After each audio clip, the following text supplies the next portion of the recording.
Nous abordons ici les calculs matriciels via les macros d'Excel. Après les définitions relatives aux matrices, nous détaillerons les opérations possibles telles que addition ou soustraction de matrices, produit de deux matrices, matrice transposée ou matrice inverse. Par définition, une matrice est un tableau de nombres et les éléments d'une matrice s'appellent ses coefficients. Alors, le coefficient noté AI, indice IJ, est le nombre situé en ligne de rang I et en colonne de rang J de la matrice. À l'écran, la matrice M affichée est de dimension 3, 5, car elle est constituée de 3 lignes et de 5 colonnes. Voici quelques suggestions d'ordre pratique. Les coefficients mathématiques d'une matrice démarrent généralement au rang I égale 1 et au rang J égale 1. Afin d'être au diapason des mathématiques et faire démarrer les rangs I égale 1 et J égale 1 au tableau Excel, il faut écrire dans le module de la macro option base 1. En l'absence de cette option, les tableaux Excel démarrent au rang I égale 0 et J égale 0. Grand B, pour gagner en rapidité d'exécution, si les coefficients des matrices initiales sont situés dans une feuille Excel, il est judicieux de les rapatrier au tout début de la macro dans des tableaux Excel. Ainsi, les calculs se feront entre tableaux sans passer par les cellules de la feuille, d'où un gain de temps appréciable. Ce n'est qu'au dernier moment, lorsque tous les calculs sont réalisés, qu'on peut déverser les résultats dans la ou les feuilles de son choix. Grand C, au sujet des tableaux Excel, on a la possibilité de les déclarer sous le type variant pour les dimensionner par la suite de façon précise. L'intérêt de faire ça, c'est que ça donne une certaine souplesse, notamment dans le cas où le dimensionnement dépend de choix utilisateurs demandés en cours d'exécution de la macro. Voici des instructions via une macro Excel qui permettent de établir dans un tableau M les fameux coefficients qui se trouvent dans la feuille.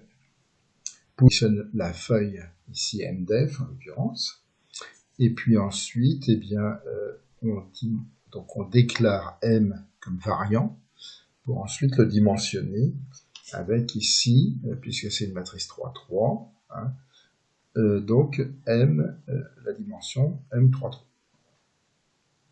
Ensuite, ça consiste à faire par des boucles le remplissage de M à partir des coefficients qui se trouvent dans la feuille. Une fois, ce remplissage effectué, on peut vérifier via la demande de l'indice I et celui de l'indice J pour afficher le coefficient AIJ du choix opéré. Alors voilà comment ça marche. Matrice. On tape donc l'indice I demandé dans l'input box. Par exemple, on va prendre la ligne donc I égale, mettons 3, et puis J égale 2.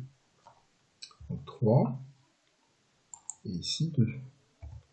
Et on fait OK. Et donc on doit aboutir au coefficient, disons 5. En effet, c'est bien le cas.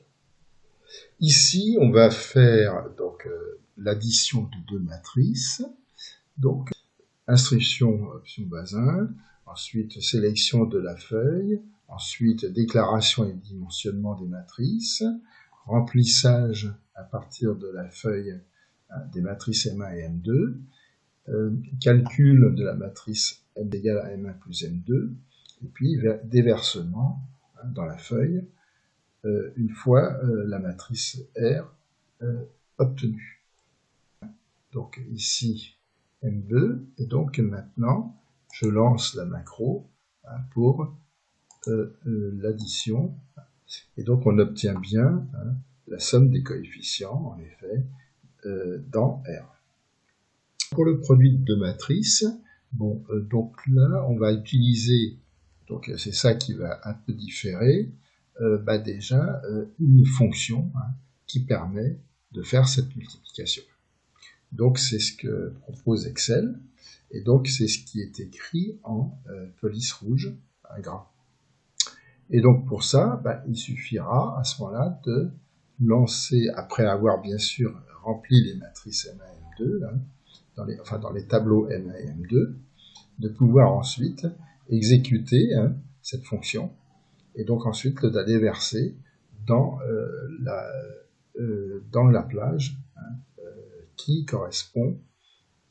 Alors, sachant quand même qu'il faut préalablement savoir dimensionner la matrice produit.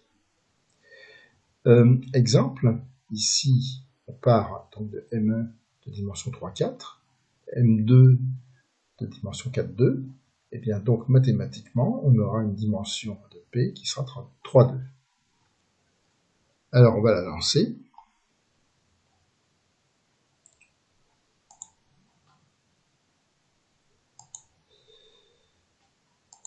Voilà, et on aboutit à ça. On peut vérifier rapidement que le coefficient A11 de P est bien égal à 15.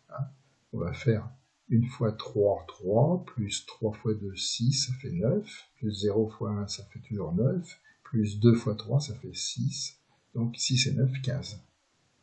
Donc c'est bon. Alors ici, ça concerne, disons maintenant, la macro qui permet de faire une matrice transposée.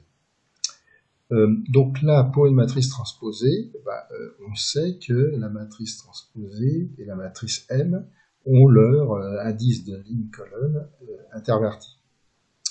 Autrement dit, si on prend par exemple initialement la matrice M avec de dimension 3, 4, ça signifie que la matrice transposée sera de dimension 4, 3. C'est ça.